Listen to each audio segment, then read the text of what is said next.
বাংলাদেশের একমাত্র প্রবাল দ্বীপ সেন্ট মার্টিন।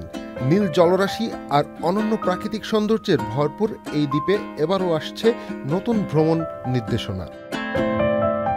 সেন্ট মার্টিন দ্বীপে ডিসেম্বর ও জানুয়ারি মাসে পর্যটকদের রাত্রি যাপনের অনুমতি দেওয়া হয়েছে।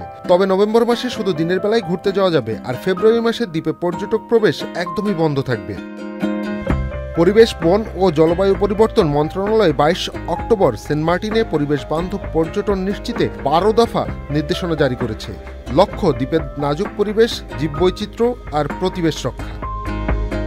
এখন থেকে বাংলাদেশ অভ্যন্তরীণ নৌ কর্তৃপক্ষ BIWTA পরিবেশ মন্ত্রণালয়ের অনুমোদন ছাড়া কোনো নৌযান সেন্ট মার্টিনে চলাচলের অনুমতি দেবে না। পর্যটকদের অবশ্যই বাংলাদেশ ট্যুরিজম বোর্ডের অনুমোদিত ওয়েবসাইট থেকে অনলাইনে টিকিট নিতে হবে। প্রতিটি টিকিটে থাকবে ট্রাভেল পাস ও কিউআর কোড ছাড়া টিকিট হবে অবৈধ।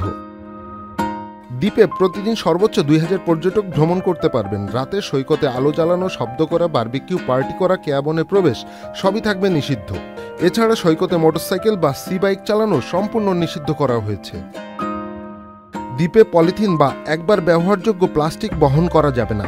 চিপসের প্যাকেট, স্ট্র, শ্যাম্পুর মিনি প্যাক বা প্লাস্টিকের বোতল নিরুৎসাহিত করা হয়েছে। সরকারের পক্ষ থেকে পরামর্শ দেওয়া হয়েছে নিজস্ব পানির ফ্লাস্ক সঙ্গে রাখার।